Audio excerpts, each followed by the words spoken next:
the News Channel 5 network, this is MorningLine with Nick Barris.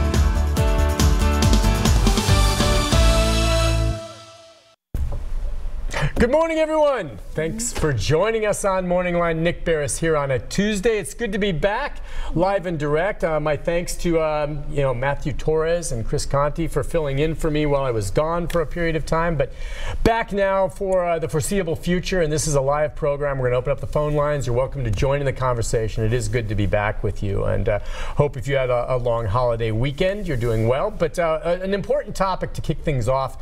The month of January is National Slavery and Human Trafficking Prevention Month, okay? There are a lot of months dedicated to various causes. This is a very important one. If you've been following the news, especially here in Tennessee of late, I think all of us in the news business have done stories on the issue of human trafficking and slavery, believe it or not. And for many of us, it may be, wait, that's still going on? Oh yeah, it's a major problem, and I suspect perhaps worse than you think. And it's not just something you see in the movies. I mean, it really does happen. It's an awful, awful thing. And the idea of preventing it is educating and getting the word out.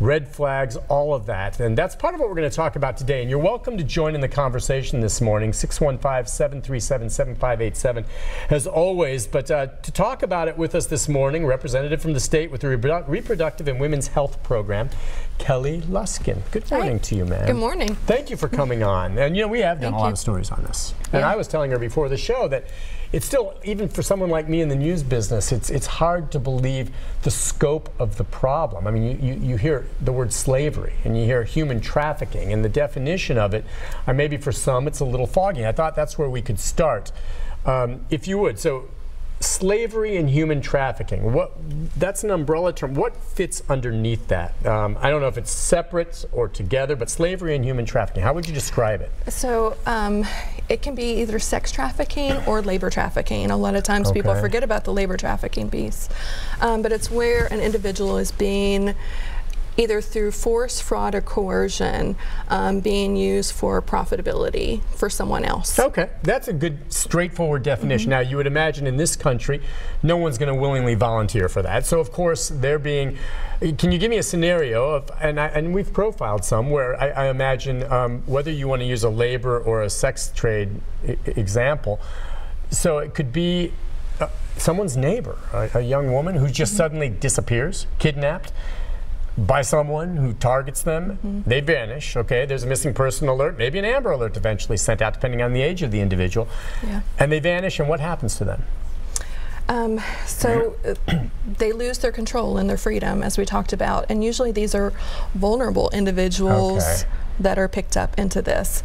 So these may be individuals that are already perhaps dealing with issues themselves, mental health issues. Maybe they're homeless, maybe they're living on the streets, maybe they're out on their own prostituting themselves on the streets, and then they become targets for these individuals that see them and go after them. Yeah, exactly. Yeah. Okay. So they made folks already off the radar. I guess the example I used is maybe more rare. I can't imagine, I have a neighbor with a daughter, and if she suddenly disappeared, it would be a big story, and I'd be like, what the heck? But I mean, she's in a situation where she's with a loved family and is watched closely, and I just don't, to me, I don't see that happening that often. Yeah. And it does happen. That is but it can more happen. Rare. Yes. Okay. Yeah, absolutely. And it can happen right in our backyard, just as you said. Are there people driving around trolling for them? Yes, and literally. I think one of the big things that really woke me up to this issue is when I heard a judge talking about this issue and talking about juveniles, like runaway juveniles particularly, that there are people really out there looking for these individuals that are looking for something else. Right. And oftentimes they're looking for love, for somebody to come in and fill a void in their life.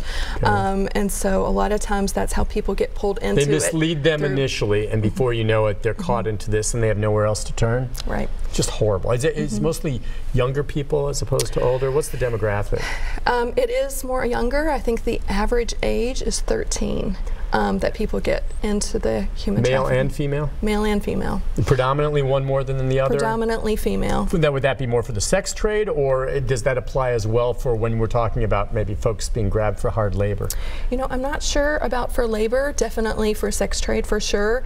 I would imagine with labor it's a little bit more balanced, of course, depending on what the labor is. If it's manual labor or housekeeping or how would that work with labor? Now, I understand, like, you know, the sex trade we can get into, but labor, all right, so let's say there's someone on the street and they're misled by someone who then gets their clutches into them, and then they would, would they leave the country with them, or would they be here in the country and be using them in what way as a slave for work? Yes, here in this country. Okay, so. And all sorts of different industries, you know, like I said, in housekeeping type of industry, in building and commercial construction, and in agricultural. Meaning, so they would be grabbed. I'm just trying to get into the nitty-gritty here so I really understand. All right, so for labor, then, if it was construction or housekeeping, there'd be some scumbag, and that's exactly what they are, anyone who does this, who gets hold of some of these individuals and then starts farming them out and say, well, today you're going to be going to this house and cleaning this house, and then we're going to pick you up afterwards, and we're going to have the money, and then you're going to come back, and where do they keep them? And the people are too afraid to run when they get dropped off at a house? Yeah, they're under high control. They may actually, you know, I've heard of situations where they actually get them addicted to drugs. Okay. So sometimes in situations where they don't even realize that they want to leave. And that can be hard too as a provider with these clients. If you come in and you see them in our health departments, that they may not want to report. So that's an interesting flip side on it as well.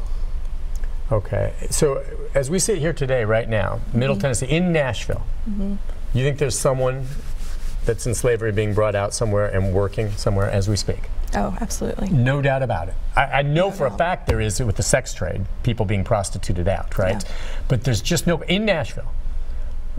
All right, well, okay, and I guess the key on this is educating good folks like you and myself to look for the red flags. I mean, I can just imagine if I caught wind of something like this, and I'm sure there's some unsavory characters that are the ones behind this. They want to protect whatever they call their investment, but what are the flags you look for, and then what do you do?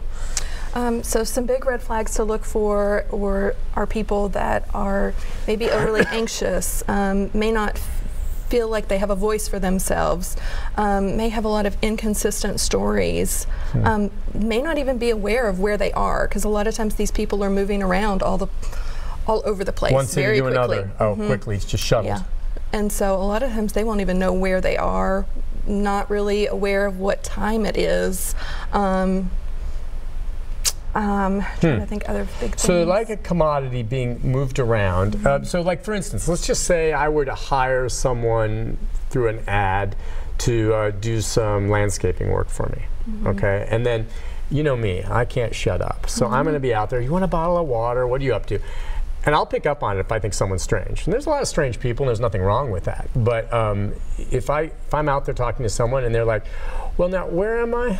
You know, like I say, well, what do you think about Julie? Oh, where are we? Or something like, all right, so if I suspect something like that, and still, I could be wrong. Maybe this guy's just clueless. I don't know. And they don't know. And then maybe I get the sense that they're very, you know, nervous, and maybe someone over there watching them. What do I do? So there's a 1-800 number. Actually, Tennessee has a 1-800. But I don't want them to leave right then. I don't want this guy to leave. Yeah. I want someone to get out there immediately. Should I just call 911 and say, look, I think there's someone here. Should I call my police department in Mount Juliet and say, I think we have someone at my house right now working that is being forced to work. And there's some dude over there in a car that I think has a gun that's keeping an eye on everything while he's doing yard work for me.